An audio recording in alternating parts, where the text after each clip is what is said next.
Hi everyone. Yes, that's it. I'm Diana from Open Robotics, work on ROS2 there. My colleague Mikhail as well, who you heard from before. We put this talk together to answer one of the questions that we get asked most frequently at ROSCon, which is how can I contribute to ROS2? So there are a lot of options. We like to think that there's something for everyone, but this is a short talk, so there are going to be a lot of links instead of details. So if you want to download the slides, this is the link to do that. But in general, I'm going to start with sort of an overview of the processes that we go through in ROS2 in general, and then start to call out different entry points for places that are good for contribution. So to start with, the general workflow for features in ROS2, particularly for large features like ROSBag or ROS Launch, we're going to start with a discussion, try to get some feedback from the community.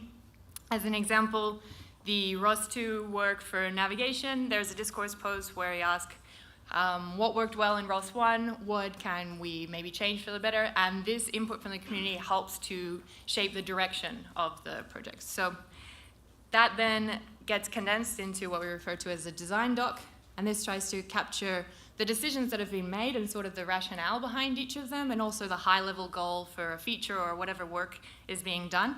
So as an example, that nodes can have their namespace remapped or topics renapped from the command line. There's a design doc that was written first for that considers how it worked in ROS1, what needs to be different for ROS2, what syntax we might consider, and the different use cases that allows or maybe doesn't allow, what's in and what's out.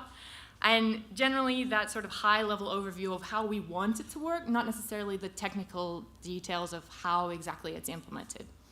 So once we're on the same page with that, we move to the code changes. And for something that is a large feature like this, we try to first step back and start with kind of an overview of what the different code changes are going to look like. So again, in the case of remapping, we have this sort of meta ticket on GitHub because the ROS2 code is hosted on GitHub, and then changes are made through what we refer to as pull requests. And sometimes these pull requests will be made sort of incrementally, and so it's good to outline the different stages that reviewers of code can expect. It's going to start with sort of minimal functionality, and then over time, once the groundwork is there, add more functionality at a time. And also, whoever is developing the feature, think that given the layered stack of ROS2, we think that maybe this functionality is going to live at the core, and the different data structures that are going to be used in the different client libraries. This is something that we want to get all on the same page on before the work actually starts. So then, of course, there are a number of pull requests that get in, and at some point, the feature reaches a stage where it's ready for release and packaging, which is sort of the process through which the code gets bundled into something that users can install without needing to know that there was ever code in the first place. There are status pages that sort of will show you the different packages that have been released, as well for ROS1, as you might be aware of in ROS.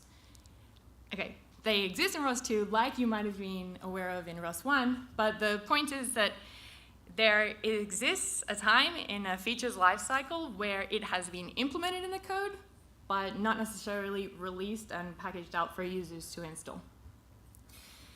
But when that happens, there's usually an extra step which involves a bit of celebration. So recapping then the workflow for feature development. Again, this is just in general, and then we'll call out for contribution entry points in a minute. It'll usually go through this sequence of steps, but it's not necessarily a one and done process. There are a number of times where we iterate back and forth through these steps, and it can be that new information comes out maybe a year later that causes us to revisit one of the decisions that we made in a design doc. So then we go back and iterate through those. So usually there's another flow that's happening in parallel. That was the feature workflow that's more for developers, but also the users will usually be going through more of a troubleshooting workflow. And this starts, the entry point for that is usually ROS answers, where you can get a lot of your troubleshooting done, and occasionally that will spin off into an issue on GitHub that says there's this bug or there's some feature request that we as a community would like to see. So this is another workflow that happens. Again, I'm just laying groundwork here, and this is more of the user-facing one. So now we probably have enough that we can start considering the opportunities for contribution. So the user-facing opportunity, one of them, if you're getting familiar with ROS2 as a user, then you might be able to answer some questions that come up from other users of ROS2. So if you browse answers.ros.org with the ROS2 tag, if you can submit any answers, but also try to take a step back and think, like, why are people asking these questions? There might be somewhere in the documentation that you can help us to improve. It might even be something that sort of only users can see. Sometimes we're too close to these things to know how is best to improve this documentation. Also, as a user, you might come across something that's not working correctly or not as you expected, and so this then can lead to a bug report, but there are some steps that are important that you take in order to create a bug report that's sort of usable. So I'll call out to some links in a minute for each of these yellow bubbles. But in general, there's particular information that we need in order to get the right context about a bug report, and there's troubleshooting that you can go through in order to narrow the scope of where that bug might live. Looking back at this feature workflow, this is more getting into the area of less sort of user-facing ways to contribute and more of developer-facing ways to contribute. So contributing code is, of course, one of them. It can be that it is, if it's a large feature, then it's going to go through all of these steps. But we also have some tasks that we've carved out from larger features. Maybe all of the design has been done already, but there's one aspect of the implementation that is yet to be done. And we have a list of those sorts of tasks that then different users, or developers, users, as you wish, can contribute as part of a bigger process.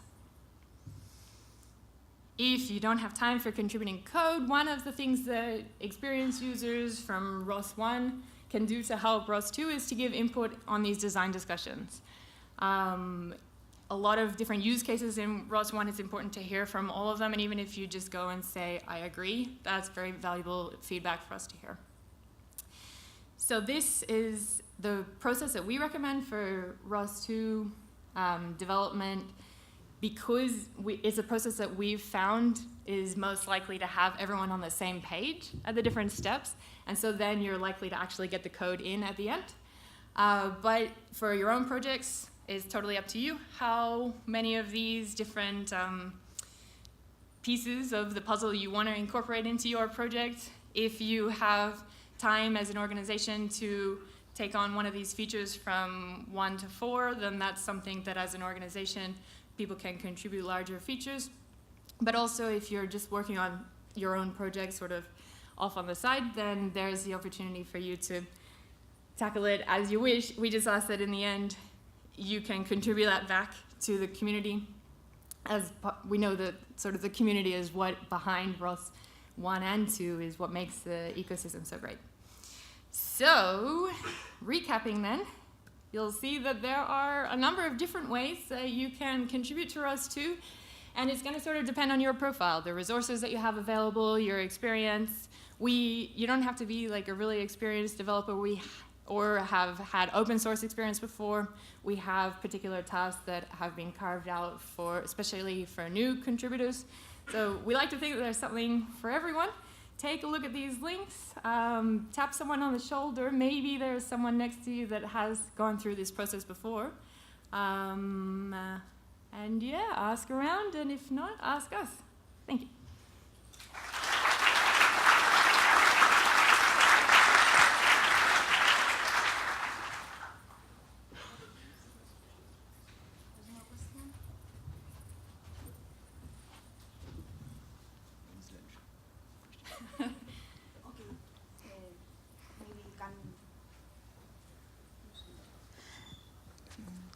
Let me ask you a question.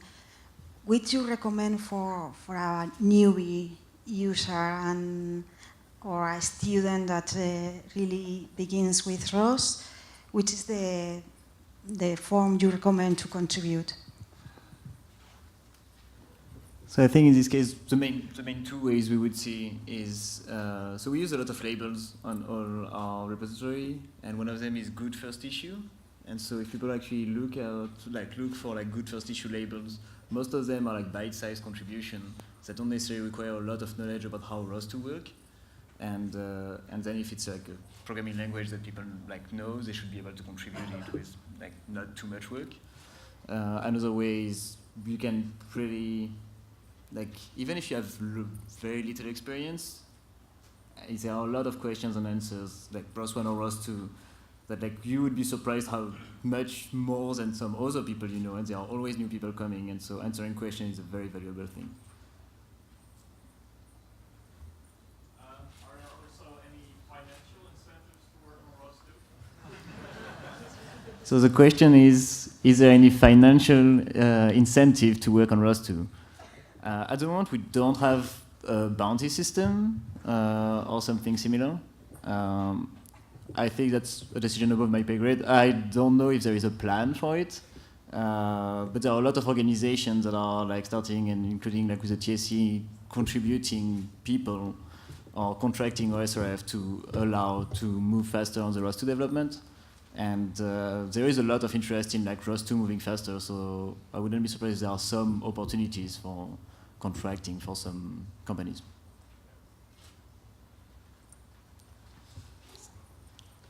Hi. So these are all ways how to get in touch with the people who are doing things or how to find some topics. But can you just right now give some topics for tasks that you're actually looking for help with? I mean, launch, you know, that was mentioned.